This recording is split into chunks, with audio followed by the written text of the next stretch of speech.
sort of what my work and my message has been to get out there is that there's so much, we make this such a negative thing. We call it that you're too high strung, or you're so stressed, you have imposter syndrome, when actually that ability to self-reflect and to turn inward is such a strength, yet we villainize it. Your self-doubt is a part of you. And if the more you ignore it, the more you try to crush it, to push it down, push it away, you are splintering yourself rather than integrating. And I know that sounds super woo-woo-y, but if you want to, I see so many people who tell me, and certainly I've been in this position myself, where you feel like you wear one mask to work or one mask in front of people, and inside you feel completely different. And this sort of approach of just listening to your self-doubt, just even sitting with it, rather than trying to run away from it.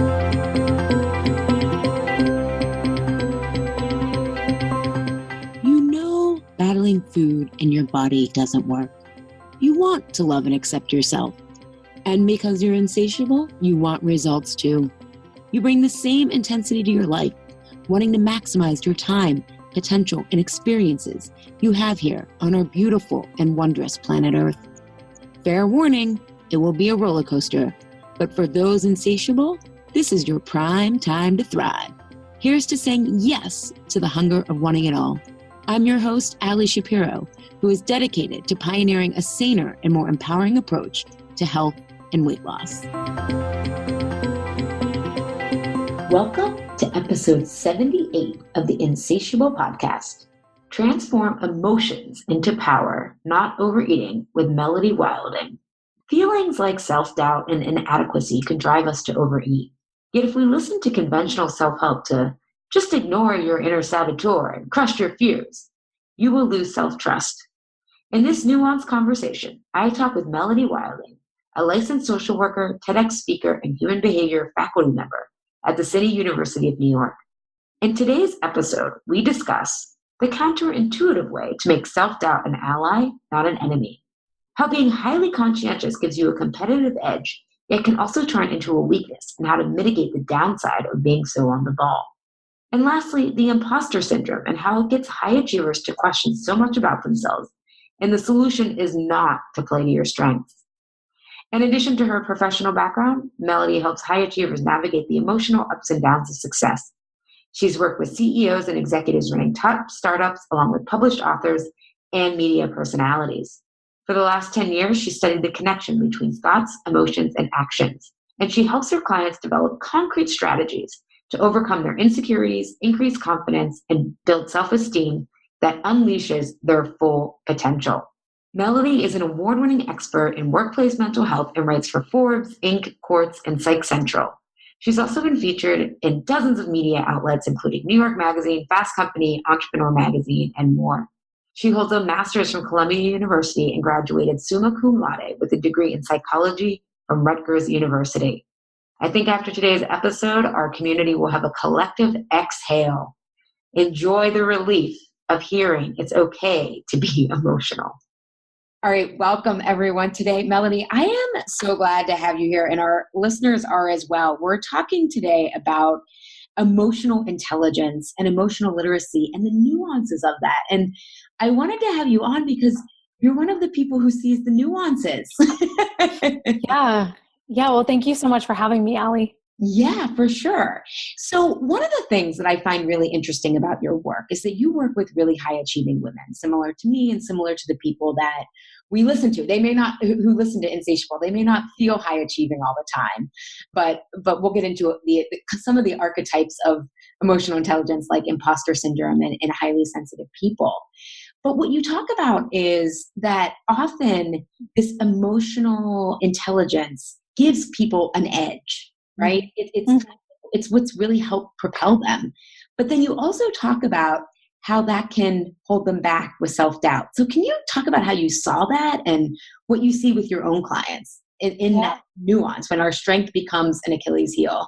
Yeah, absolutely.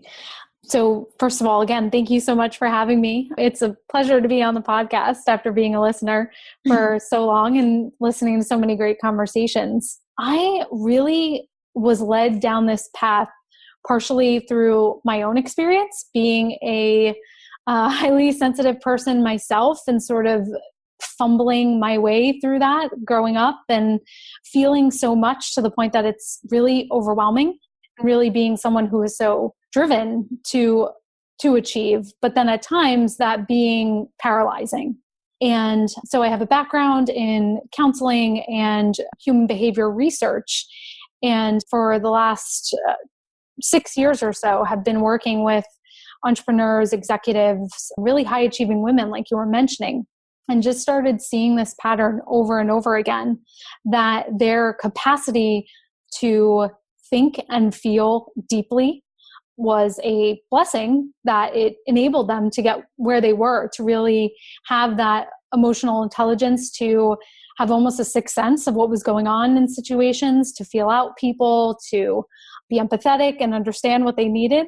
But then on the other hand, it led to this sort of overthinking, ruminating about, did they make the right decisions, worrying so much about what was going to happen next and could they handle it, and just being so difficult on themselves to the point where it was almost like they were hitting a glass ceiling on their own potential. So I've really dedicated a lot of my work to figuring out what drives that, what's underneath it, and giving people actionable strategies and tools that are backed up by the research and evidence to work to help people in the moment when you really need to get out of that cycle of perfectionism, of worrying too much, of thinking too much. What can you do to disengage from that cycle in the moment so you don't get caught up by it and set off a cascade of undesirable habits or behaviors? Yeah. So what is underneath that? Like what drives this? Like, oh my God, I want to achieve.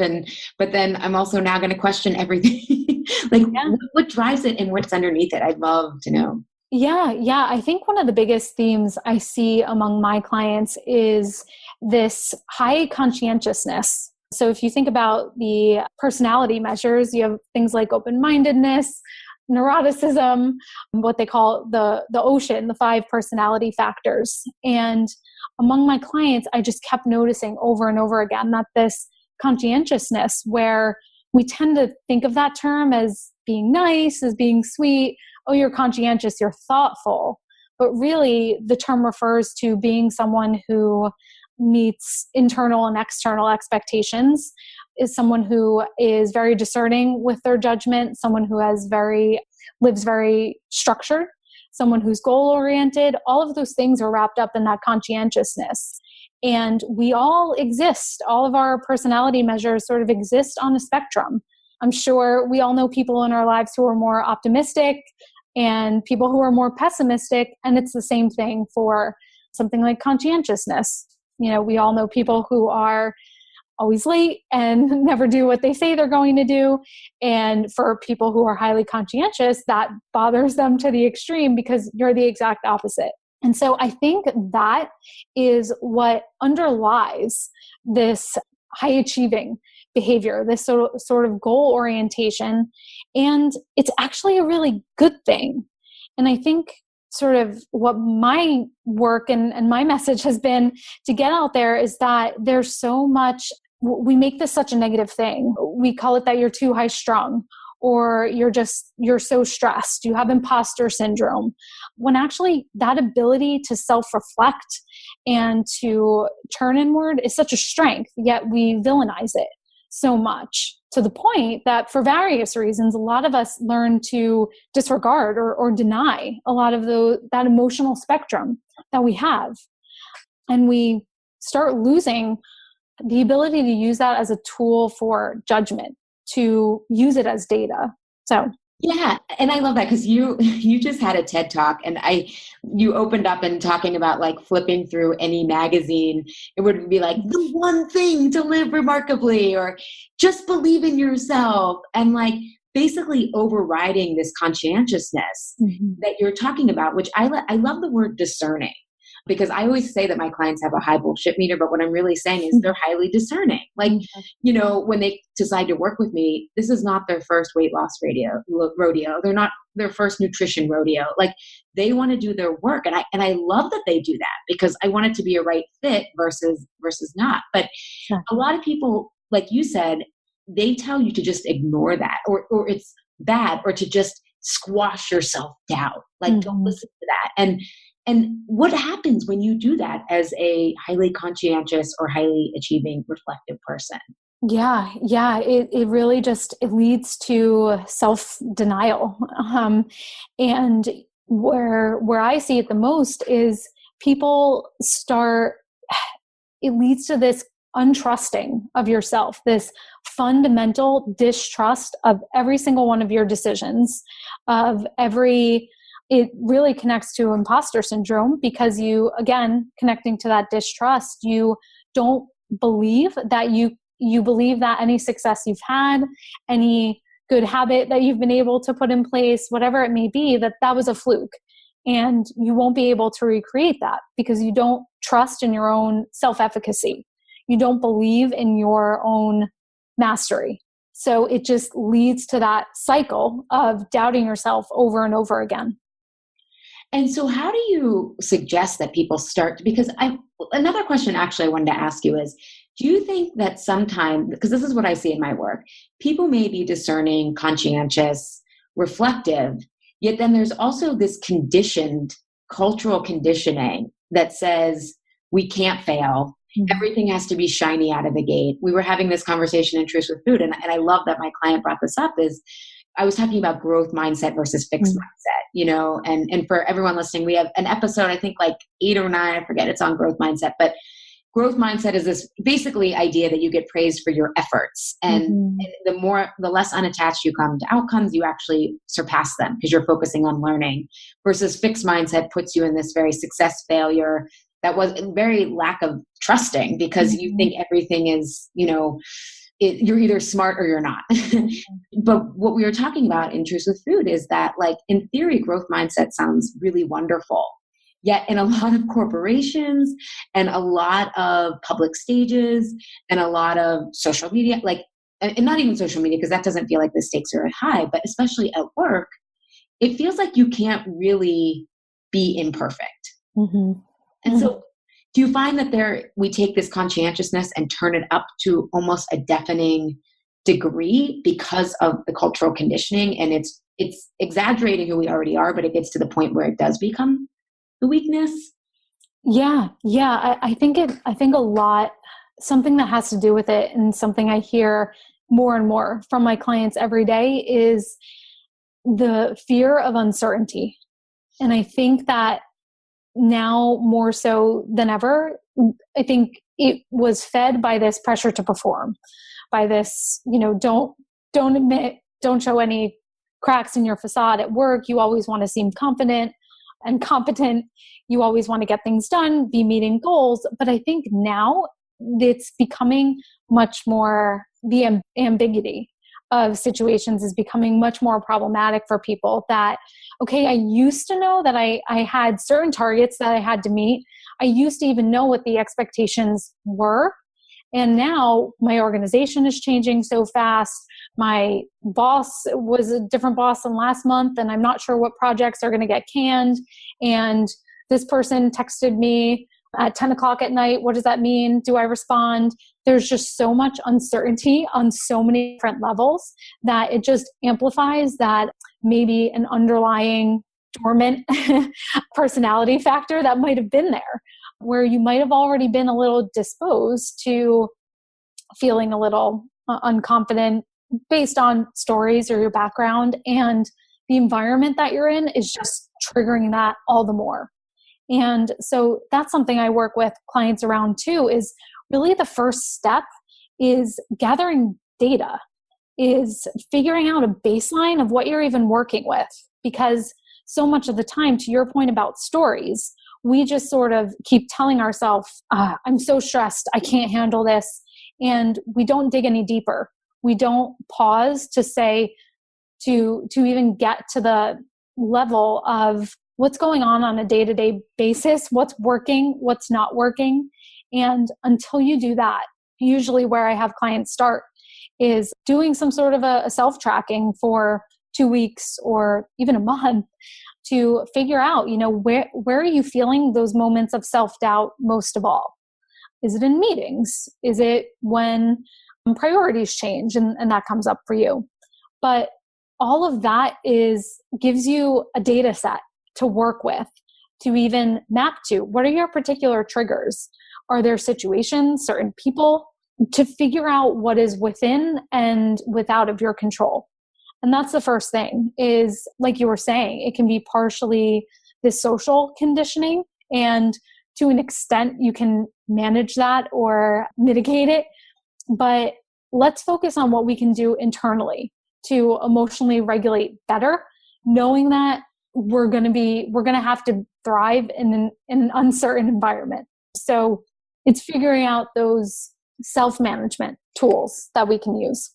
I love that you brought up the rate of change, not just change itself, but the rate of change, because I think as a result of the rate of change being so exponential, then other things in your life start to like, oh my God, should I have a kid? I'm almost 40, right? Or like, should I move to this city if I can work from anywhere? Like we also have all these choices at the same time that things are changing so much and you can't really plan for the future. I mean, I was reading an article the other day how like education is preparing kids for a world that doesn't exist, and it's like, how do we become super nimble in this world where everything is changing? Definitely exaggerates the self-doubt, right? A lot of my clients realize their stories do get triggered when things aren't perfectly planned, right? And on the surface, it's, oh my God, if I can't eat what's on my dieting plan, but it's a metaphor for, oh my God, what about when I feel different? Or what if I am questioning myself? It's when life hands them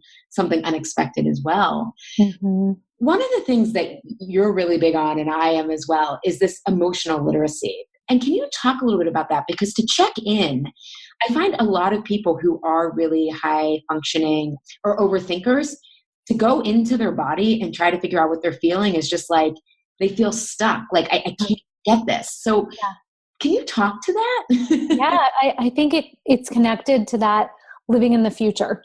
Anxiety of always trying to project and control what's happening 5 steps down the line, because that's what you've been used to, or that was a survival mechanism you needed at home to manage things. You needed to be the one who was hypervigilant to make sure that everything was okay, everything's copacetic, and maybe you still have those people-pleasing tendencies at work where you're 5 steps ahead. But what that leads to is shoving down, sort of disregarding everything that's happening within you now, either because it's not important enough, you don't have time to deal with it, or you don't have the tools to. And so emotional literacy it's really very simply the ability, the capacity to name, recognize, and put labels on emotions so that we can use them as data and a tool, because emotions drive behavior. They do not have to equal behavior, but they can be a source of insight that we can use. And that was part of what I spoke to in my TEDx talk that you mentioned. And thank you for watching, was that we, instead of making our self-doubt the enemy, can we use it as something that's trying to get our attention?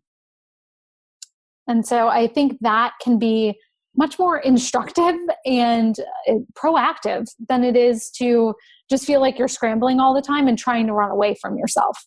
So you just said something super powerful about, okay, we're not going to ignore your self-doubt, which is the equivalent of the pop self-help psychology of saying, ignore your inner critic, don't listen to it, beat it into submission. And you're saying, no, let's have it have a voice. Right now, what are you feeling? And let's label that. And so can you expand upon that? Because I think I feel like I can hear all our listeners going, I can live with this thing. I don't have to constantly wait till it's gone or not paying attention. It can actually be an ally. Yeah. I mean, I hate all of the like, crush your fear, like down with self-doubt. Like it bothers me. It's super hyper masculine. It's like super war, like fight it, kill it. Yeah. And it fundamentally, your self-doubt is a part of you. And if the more you ignore it, the more you try to crush it, to push it down, push it away, you are splintering yourself rather than integrating. And I know that sounds super woo-woo-y, but if you want to, I see so many people who tell me, and certainly I've been in this position myself, where you feel like you wear one mask to work or one mask in front of people, and inside you feel completely different. And this sort of approach of just listening to your self-doubt, just even sitting with it rather than trying to run away from it, can shift everything. Doesn't mean that you have to like it. Like, I like to say that it doesn't mean it has to become your best friend. But, I think it's Elizabeth Gilbert says that fear can have a seat in the car. It doesn't have to take the front seat. It can take the back seat. But it's going to have to ride with you no matter what. It's going to be there. And if you don't learn to deal with it, you're just going to keep getting what you've always gotten. So it's only to your benefit. And to what we were talking about, uncertainty before, that's always going to come up. Life is never going to be linear or the same. And if you look back at any experience you've had, there's always those twists in the road. So you can actually lean into these emotions to see if there's anything there that, in your work, I know you do a lot of healing around old stories, and emotions are really a reflection of the chemical cocktail that's being triggered in our brain. It's not this sort of ethereal thing, this sort of woo-woo thing. It's actual science in our body. And we would look at our stress reaction, which I know, again, you do in your work, and you work with that a lot. And emotions can be used just as another tool in that toolbox in the same way. And emotional literacy is really just a way of putting more color around those experiences, since, again, I don't know about you, but I never got a class in school about talking about our feelings, except maybe in kindergarten. No, I never had one either. Right. And so we have this like one-dimensional view of, I feel good, I feel bad, I'm fine today, how are you, I'm stressed, things suck. We simplify it so much that we almost don't.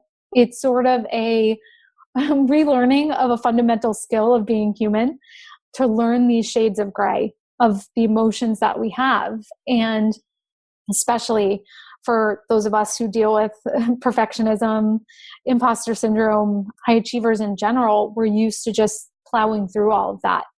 We're used to sort of, rely on your willpower, and, pain is a sign that you're growing, without sort of listening to what those emotions have to say, getting into, are you feeling, okay, I'm feeling bad. All right, what is that? Is that disappointment? Is that guilty or shame? What's really there? What's underneath that? And, that can lead to all sorts of places. Is there something as simple as, I like to mention this tool, it's called HALT, HALT, and it's deceptively, almost stupidly simple, but it's really a tool we use commonly in counseling and in therapy to interrupt that automatic thought pattern or automatic behaviors. And so HALT stands for hungry, angry, lonely, tired. So whenever you sort of find yourself starting to go down that rabbit hole of feeling like you're getting out of control, whatever that means for you, we all have different triggers for that and what that looks like differently. But ask yourself, just sort of pause, use it as a check-in. Are you hungry, angry, lonely, or tired? And those are some basic responses, some basic emotions that can help you at least start having that conversation with yourself. It's a starter because, again, being hungry, angry, lonely, or tired, it's kind of high level. But for most people, even that level of stopping yourself to sort of check in with what's going on will be really new. And that's sort of, it's a good entry point to then doing deeper work around emotional literacy, which there's also sorts of tools you can get out there. I actually have one on my website that I used with clients so often that I just started giving it to other people. And I've been shocked by how many thousands of people come back to me and say, this changed my life. It's literally an emotional vocabulary sheet. And it's a list of maybe 100 or so emotion feeling words. And I've had people say they hang it up on their refrigerator, and when they get into a fight with their spouse, they point to the vocabulary sheet, and it helps them kind of navigate their way through that conversation a little bit better. But the sheet, again, you might be surprised when you take a look at it. I sort of like to prompt people to ask themselves, how many of these feelings can you even say you've had on this sheet?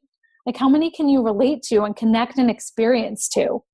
And I think that's really can be an eye-opening experience to look at for yourself where you might be at, sort of get a baseline of your own emotional literacy level and where you might need to do some work. I love that. Is that your opt-in on your site if they go to? Yeah. It's right on my website, and I'll give you the link. Okay, great. Yeah. And in the show notes, we'll have a link to Melody's site. I love that you talked about with HALT, because I can't tell you how, because we do a lot of this in Truths with Food, and I actually give the first week an emotional vocabulary tool too, because people often will say I'm anxious or I'm overwhelmed, and I want them to go a little bit deeper. But one of the things a lot of my clients realize is they think that they love all this sugar, but they start to realize they're tired, half the time. And there's some emotional stuff as well, but oh my God, part of this is I'm just depleted and exhausted when I come home. And that's why I want cheese and crackers or wine, or it's actually an energy source, which is, so I love that you gave that HALT, because I think it's a great tool. I also tell for people who are just starting to kind of tune in, even if you can just label, oh, I'm having this thought, or I'm having a feeling, and just even labeling it a feeling, because when you're first in it, it feels like reality. It doesn't feel like you're having a feeling. It feels like, oh, I'm failing, or I'm unsure, and it's always going to be this way. And so it can be even helpful, I think, for people listening, just to start to recognize when you're having a thought versus a feeling. Mm-hmm. Yeah, that's a really helpful and very subtle differentiation. So what, again, a kind of a useful template I find for that, again, to interrupt that, because you can easily go down that spiral of I'm overwhelmed, and then you start seeing confirmation bias, everything that's overwhelming you in front of you. So to put that sort of space between the reaction and the response, I think it can be helpful to say, I am having a feeling that, rather than I am stressed, I am having a feeling that I am stressed. And it helps. It's really, really subtle, but it helps kind of retrain your brain that, again, these are fleeting sensations. Emotions are data, but they're not destiny, so to speak. I love that. Yeah. Emotions are data, but not destiny. And in the saying, I'm feeling that X, you're able to see the meaning you've projected onto that. Because what we do in Truths with Food is we label the feelings, but then the story is what we're making the feeling mean. Yes. Right? Yeah. So the healing process is to still feel that same feeling. You may still feel that feeling again. Oftentimes it's less intense the more that you kind of sit with it. But it no longer means that you're failing. It no longer means that you're going to be alone. It no longer means you have enough space in the tools to realize that. So I love that. I'm feeling that I'm not going to finish whatever I have to do today. And it's like, wait a second. Just because I got this email doesn't mean my whole day has to be derailed. And how do I fit this in? It gives you more agency and choice to take a step back, which I'm all about. I love that. Those are really great tools. Mm-hmm. So HALT, and then I'm having a thought that, or I'm having a feeling that. Mm-hmm. And then definitely we'll get Melody's website at the end, and also on the show notes to get that emotional vocabulary from her. So I want to talk about two things that you've referenced: imposter syndrome and highly sensitive persons. people. I don't even know.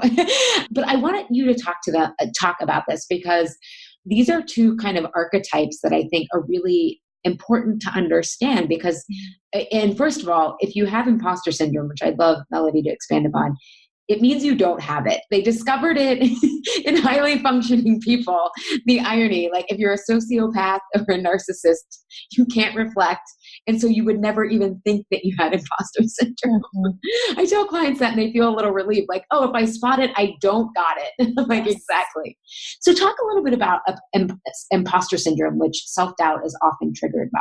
Yeah. So first of all, imposter syndrome, it's a misnomer.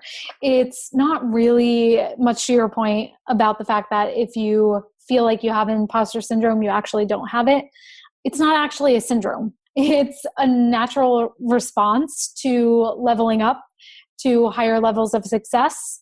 And it was a phenomenon, really, that researchers in the 70s observed among high achieving women that had a constellation of behaviors that went along with it.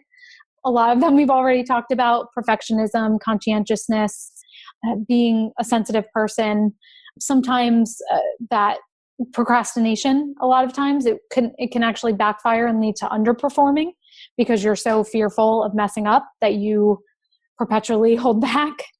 But something I think is missing from the conversation about imposter syndrome right now is that it largely refers to a feeling of intellectual fraudulence.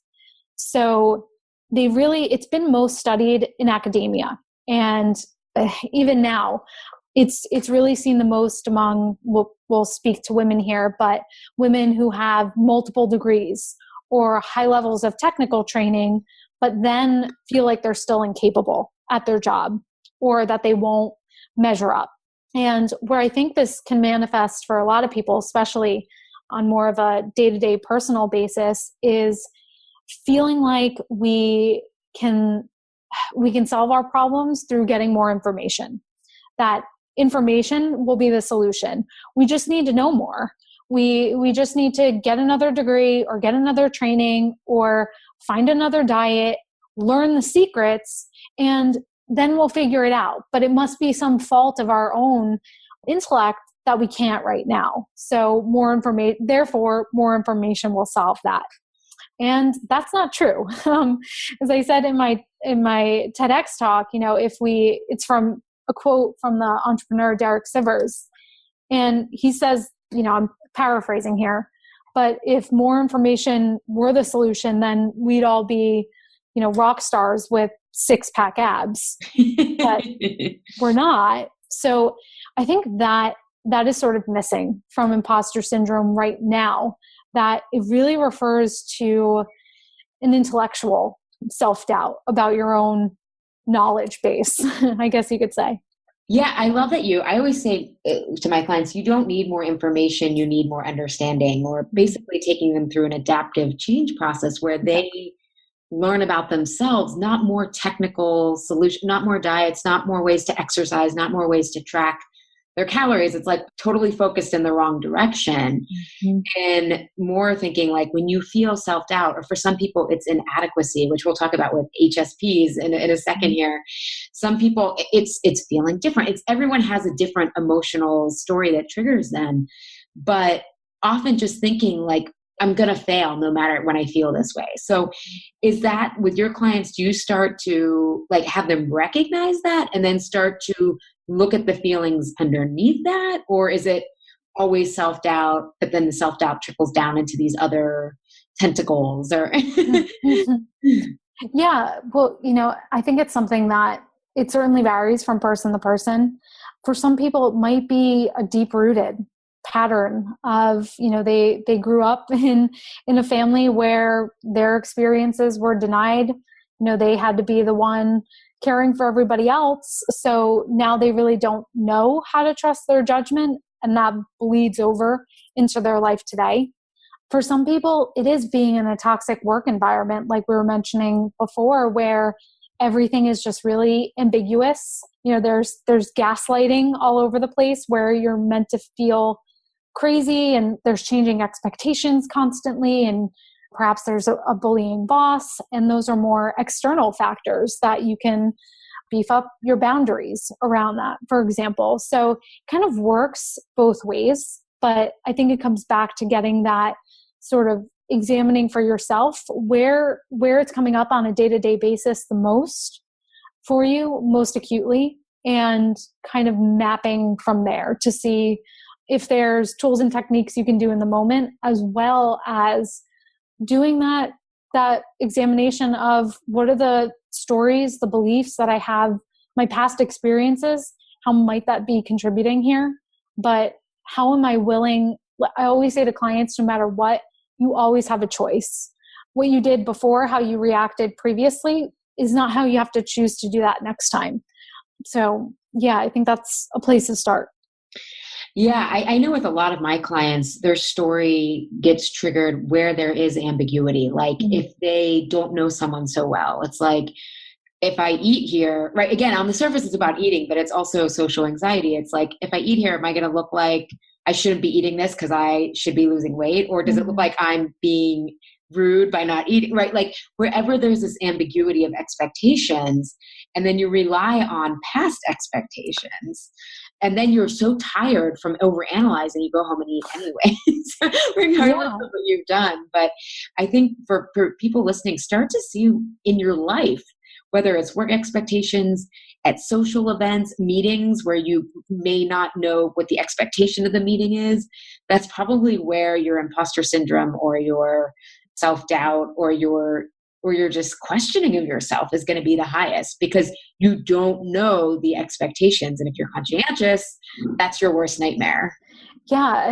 And part of this too is that it becomes a habit. It becomes a habitual way of being and facing the world, that you just go into everything doubting yourself. And as I like to say, it's a thought pattern. Your self-doubt, your inner critic, it's not this evil monster inside you that's out to get you. It's just a thought pattern that's plainly been reinforced over time. But again, you can choose and take steps to decondition that. And so one of the places, again, just sort of that awareness piece starting, but I like to encourage clients to look at what are your greatest hits in terms of what are the same, whether it's stories. A lot of times I find a useful tool is looking at cognitive distortions. So these thought patterns that come up with imposter syndrome or self-doubt in the workplace often are things like all or nothing, that I have to crush this project or I'm totally going to, I'm going to be out of a job tomorrow.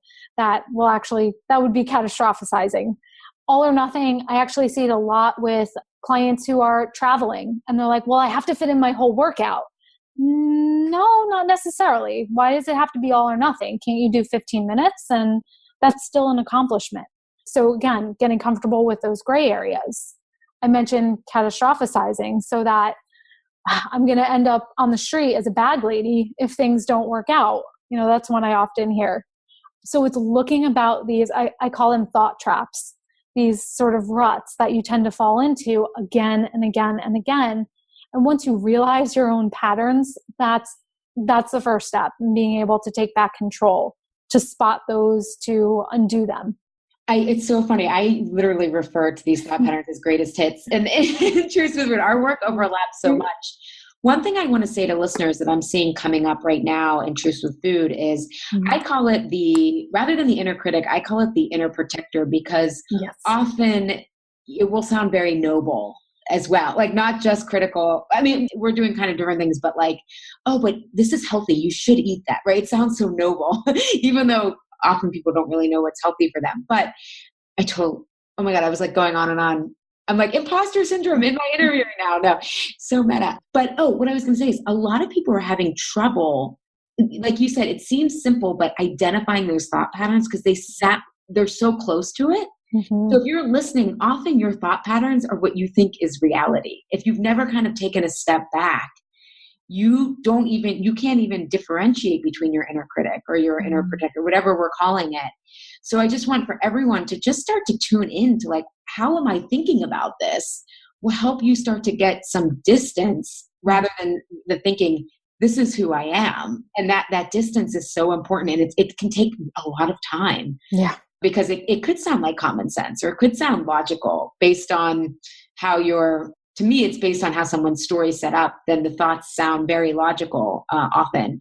Mm-hmm. So I just want for everyone listening to start to just pay attention to, maybe my thoughts aren't reality. Maybe I'm just having an experience or coming up with this thought pattern. And so I love that you said kind of like spotlight it. And what are the greatest hits that I'm always hearing? And I'm like, oh, I'm so tired of myself, like, this is so hard, or I can't do this. And I think a tip that I often give my clients, because they're like, what if it's common sense, is if that voice is shutting down, if it's not creating any options, rather it's saying life is black or white, or it's all or nothing, or rather than saying, well, wait, how do I know that's true? Or where am I getting this from? What's going on here? So that's kind of a way to start to question those patterns rather than thinking it's And do you have anything that you might have a different angle or? Yeah, it's getting a little Freudian, but I actually find it's very useful to sit with the question of, is this even my voice, or is this somebody else's? And when has this come up before? When have you felt this way before? What was that experience? Those are they can be scary questions to ask, but they can unlock a lot of stuff. Yeah. I have when people are designing their inner protector, I'm like, does this voice sound familiar? All right. So I love, you gave some really great tools. I mean, first of all, if you're like, that is me, imposter syndrome. No, you don't have it. But as Melody points out, like, it can be really useful to kind of check in and get clearer and whatnot. I love those beginning tools too. So now let's go to highly sensitive people, because I have some questions about this. So Talk about this. And one of the things that struck me I think it was in one of your articles, is you said that a lot of people who struggle with feeling inadequate because they feel so much, right? They feel like too little or too much in proportion to the rest of life, right? It's a context thing.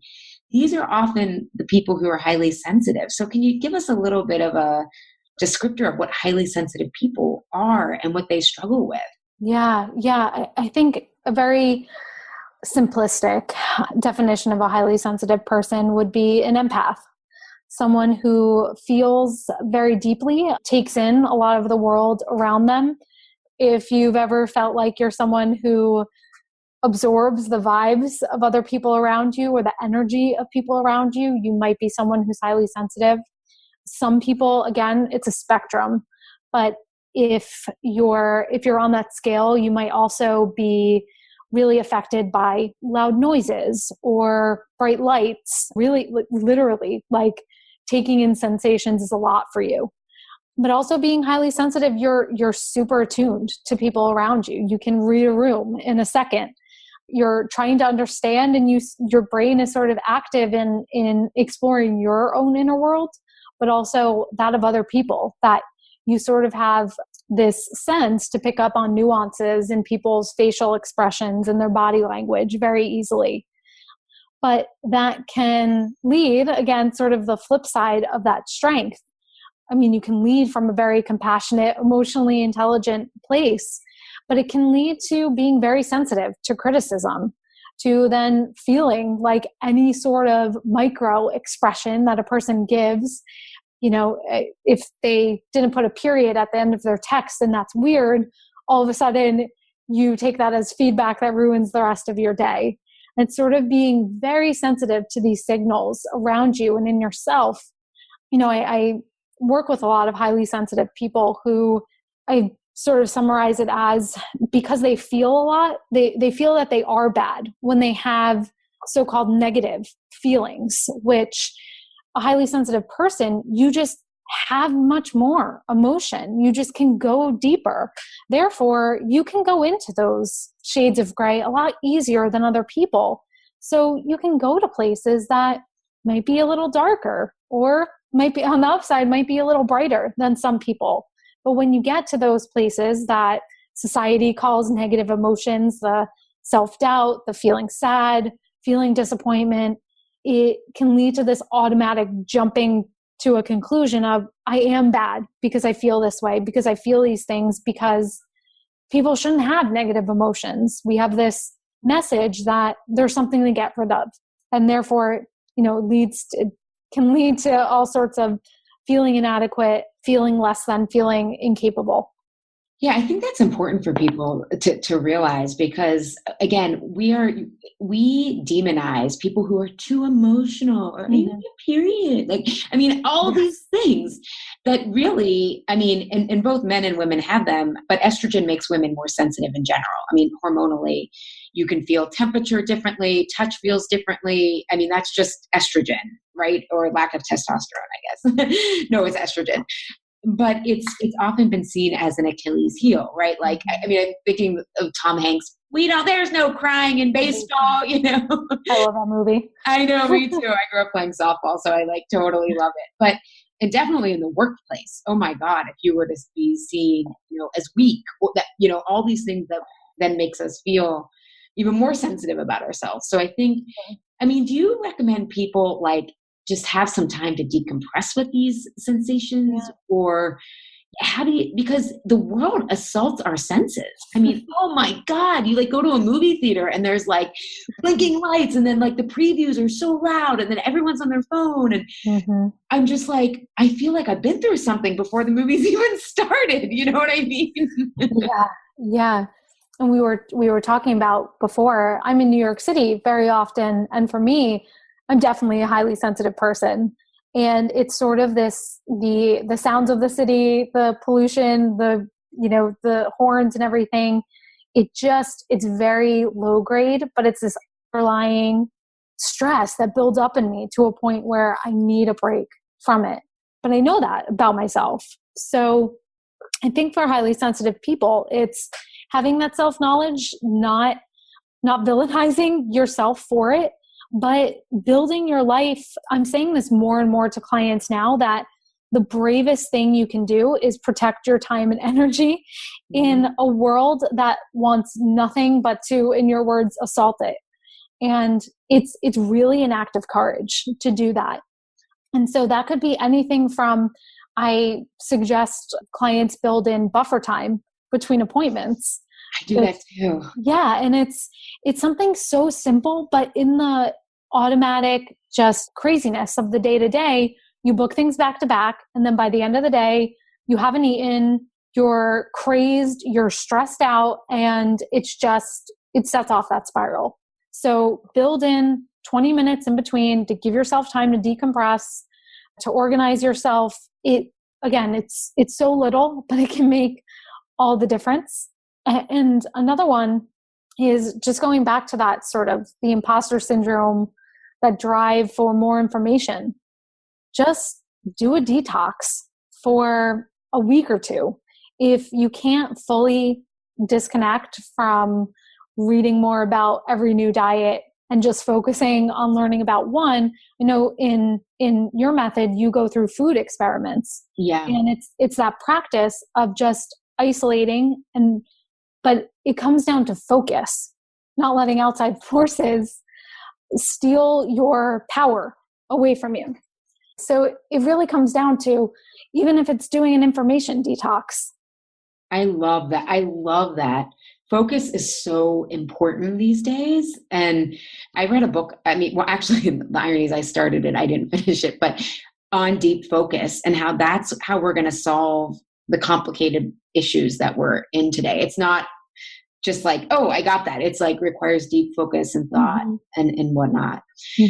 But I do have one question about this, and I'm just curious your opinion. I don't think there's a right or wrong, but I'm someone who I probably borderline highly sensitive.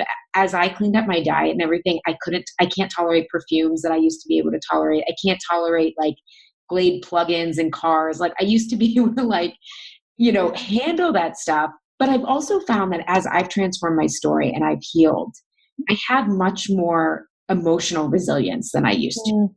So what do you think about because I feel like a lot of people say they're highly sensitive, but I'm wondering how, and I agree with that. I mean, Carlos and I considered living in New York. I mean, we were living in New York and we both decided our nervous systems were not cut out for New York City. Carlos, definitely highly sensitive. I mean, we always laugh. His like favorite phrase is, it's too much, you know, but where is that line where this can be crippling to think, oh my God, I'm highly sensitive and just everything is going to knock me off of my center versus maybe I need a little bit more emotional resilience.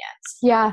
Coming back to grit and growth mindset, two buzzwords of the moment, but I think because they are so needed, because it's really easy to let your identity become a restricting, self-fulfilling prophecy in that respect. And that's really hard to hold two different realities in your mind that, yes, I might be highly sensitive, but I also need to sort of grit and bear it sometimes and be resilient and work through the challenges and know that I can, that agency, that self-efficacy. And I think it comes back to having a productive approach to, again, something else that I sort of hate in the self-development world right now is this like focus entirely on your strengths. Just live from your strengths. Just ignore your weaknesses and do only the things you're good at. No, that is not where greatness comes from. It comes from overcoming challenges and developing that belief in yourself that you can replicate it and do it again and again. And to do that, you have to be willing to say that there are, the words I was looking for before, is whole duality in your mind, that being highly sensitive comes with gifts, but it also comes with challenges. And having a willingness and a drive to face those head on and not be ashamed of them.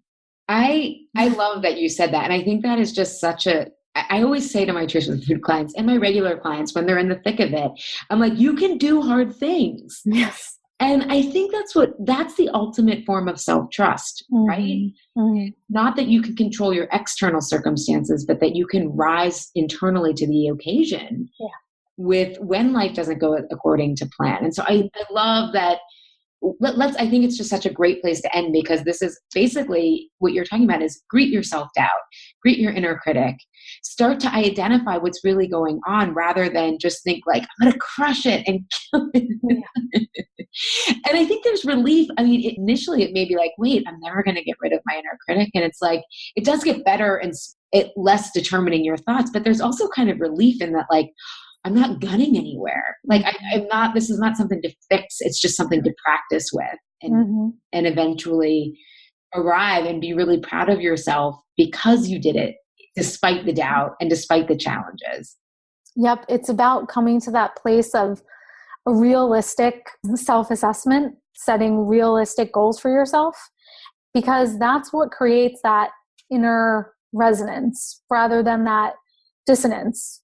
Because when we go after all of those like self-help platitudes of, be the best or nothing at all. And it's all or nothing. It's that, it's the diseased mindset, just dressed up something different. And just sort of this like manifest and live your dreams.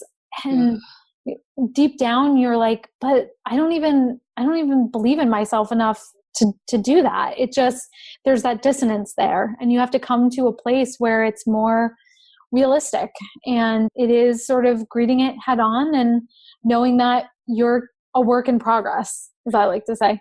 Yeah. And I think you just brought up a good point. Our culture is very victim shaming. So like we shame victims. And so it's like, if I don't believe in myself, I brought all this on. And it's like, no, like, that's a whole other thing. But I think but I think a lot of people relate to like, wait, I don't even believe myself. So now I'm not manifesting and I'm behind and But no, you're saying work with it and you can get better. And then I always say, to remain optimistic, we need to be realistic so that you don't create that self-fulfilling failure prophecy. The imposter mind loves to like cling on to. That's right. So Melody, this was so great. You gave us so many actionable tools, so much nuance, which I totally appreciate. And I think I could just hear our audience like a collective exhale of empathy and compassion from you. So where can people find you? Sure. Well, you can get the emotional literacy toolkit at my website, melodywilding.com. And I also, for anybody who's interested in going a little deeper on imposter syndrome, I have a 5-day free e-course that can take you through and give you some more actionable tips if you're down for that. Great. And will you spell your website? Sure. So it's MELODYWILDING. So melodywilding.com. Great. And are you on social at all? I am. So on Twitter at Melody Wilding, Instagram, Melody Wilding. You can find me there. Wonderful. Thank you so much for stopping by, Melody. Thank you, Allie. This was an absolute blast. Yeah, I had a great time. Have questions or reactions about the episode? Reach out to me on Instagram and Twitter at Allie M. Shapiro or Facebook at Facebook.com/Allie Marie Shapiro. And if you love the show, please leave an iTunes review and tell one friend this week about how to get the Insatiable podcast on their phone. See you on social media.